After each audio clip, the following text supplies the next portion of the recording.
Yo, what's going on, Kicks Army? Today I'll be doing a sneaker drawing in the Asics Gel Lyte 3 24 Kilates that's set to release in limited quantities tomorrow but in mass quantities next month, as well as talking about Charles Barkley's thoughts on the Lakers, results from the NBA's preseason opening night. Let's get it! When I first saw images of this particular sneaker, I'm like, okay, I like the colorways. It's kind of weird in the way that the green and the browns and those yellows kind of work, but I feel like with this particular model, those colors do work together in the orientation that it's in. I think in general that the Asics Gel Lyte 3 is a pretty dope sneaker. I personally don't own a pair because, I mean, you guys already know, I'm broke. I've been broke for a while. I'm a college student, so I gotta pay for school. I don't got money for sneakers. I am just flat out broke. But I can definitely see sometime in the, I guess not so near future, because I'm gonna be broke for a while, that I would eventually have a pair of Asics Gel Lyte 3 in my arsenal for show. I went ahead, did a little bit of research on this particular pair, and apparently it's a collaboration between 24 Kilates and Asics Tiger. Asics Tiger, of course, is the brand that makes these sneakers, and I looked up that 24 Kilates because I had no idea what they were until I looked it up. They're basically a streetwear brand that's located in Barcelona. This particular colorway is inspired by the interior cabin of a train that connects Singapore to Malaysia and Thailand.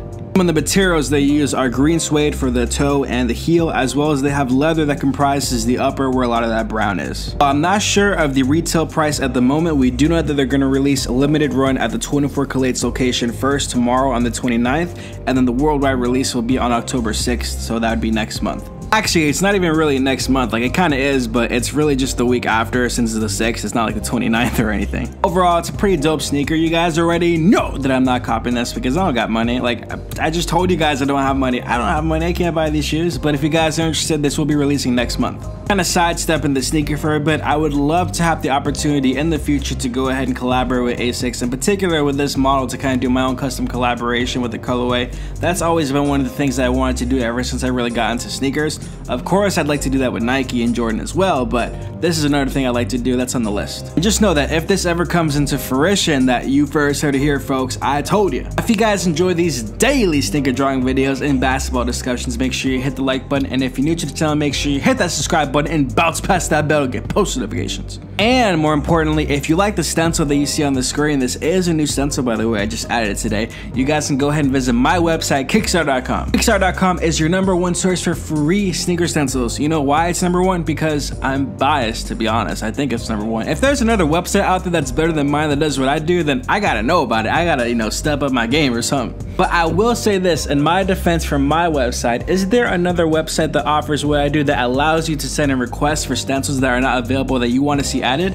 Because if there is, then shoot, man, I'm slacking. But yes, that is right. If you want to see a stencil added to the website that's not already available, make sure to go ahead and send a request with the contact tab at the top of the page. Before we go ahead and get into the rest of the video with basketball discussions, I do have to kind of put out some stuff out there I've been thinking of for a little bit. I had mentioned it in a previous video, I think last week, but I officially kind of want to put it out there. But I have two major goals that I consider to be pretty significant that I want to accomplish, or at least have implemented by the end of this year. Well, I actually want to have one of them done by the end of next month, and then I want to have the other one implemented by the end of this year. I had kind of teased this last week as well, but what I want to start doing by the end of next month at the very latest is I want to start having weekly live streams of me doing digital illustrations. When I go ahead and I do this, it would definitely be like on a Friday or a Saturday, although most likely a Friday just because that's the way it works in my schedule best. And I think that's going to be a lot of fun because that allows us to have like a good hour, 2 hour, maybe 2.5 hours. I don't want to do 3 hour.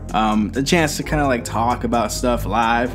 It'll be a good piece that I can have uploaded to the channel afterward and stuff. So overall, it's going to be a lot of fun, and it's going to be more digital illustrations, which I know a few of you have been waiting on. The problem with uploading digital illustrations now is because to do a good digital illustration, it requires at least 2 hours of work, which is fine. But if I'm going to put in 2 hours of work, and if I'm going to condense that into like a 10-minute video, it's not worth it. Versus if I had that being as part of a live stream, and then something that can be uploaded to the channel after the fact, that would make a lot more sense on my part. Especially during the NBA season when all this NBA madness and goodness is happening, there's so much we can talk about. Oh my God, it's gonna be like a mini podcast, which, speaking of, that brings you to the second point. By the end of the year, I wanna have a podcast set up so that way I'll have like a mini podcast pretty much going up weekly, if not maybe multiple times a week. It's not gonna be every single day. There's no way I can do that.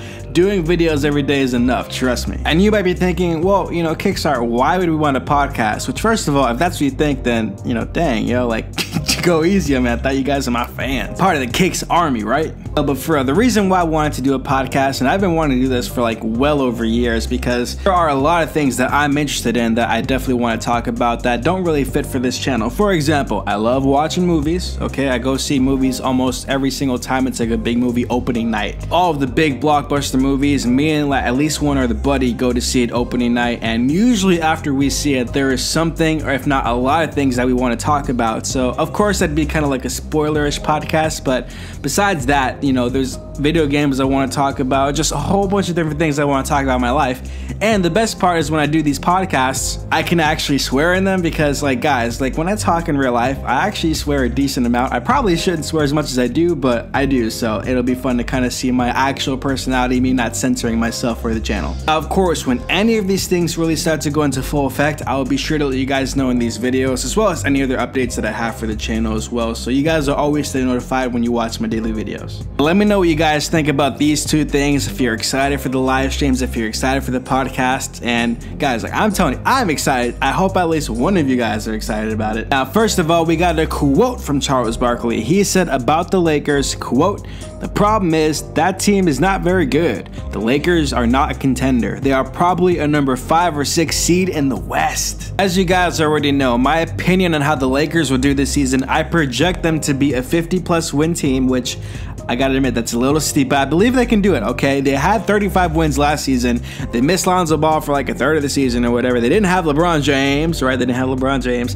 All those young players that are really talented, they're gonna get a year older. They're gonna have all that experience under their belt, and they're gonna have LeBron James, okay?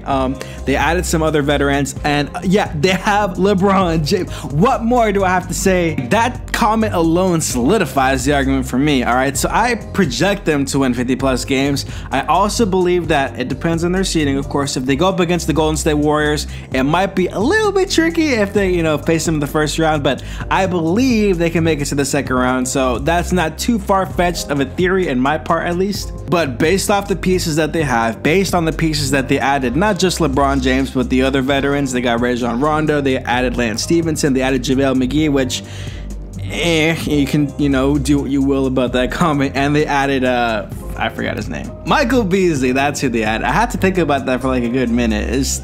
I mean, let's be honest, he's not the most memorable person, but he's gonna be a good veteran to add to the squad, that's for sure. Look, I'm not gonna act like I'm gonna be watching every Lakers game, but because what I normally do is during the NBA season, right before I go to bed, which is usually around like 1 or 2 o'clock in the morning, I always check to see all the stats from all the players of the games that were played that day. And you guys already know that I'm gonna be looking at all those players' stats from the Lakers to kind of see how they did as the season progresses. And I'm just throwing this out there right now. Don't be surprised if the Lakers make some moves before the trade deadline.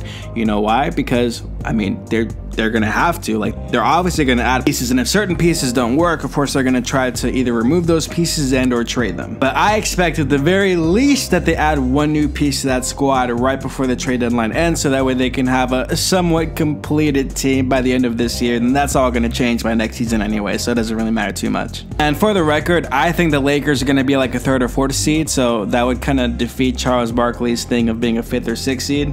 And that's just my projection of how I think the Lakers are going to do next season. And finally, the NBA is back. We had 2 preseason games, guys. I was so excited. I was on my NBA app. I was watching these games. I'm like, oh, it feels so good to watch the NBA again. For the first game, we had the 76ers versus the Melbourne United, I think. Yeah, Melbourne United. And it was pretty much a blowout. It was kind of close midway through the game, but I mean, let's be honest, we kind of knew this was going to be an exhibition game. Ben Simmons, he was the star of the game. 8 points, 8 rebounds, 14 assists, and 2 steals. And for the second game, interestingly enough, we saw the Hornets beat out the Celtics. Now, I wasn't really expecting that, and you guys can't really take these things too serious. It is a preseason game, you know, but I mean, still, the fact is that the Hornets did beat the Celtics. The Celtics did have a complete roster. They were all healthy, so it was kind of shocking, at least for me. Final score of that game was the Celtics with 97, the Hornets with 104, and the main thing that I took away from this, because I'm looking at these player stats, right?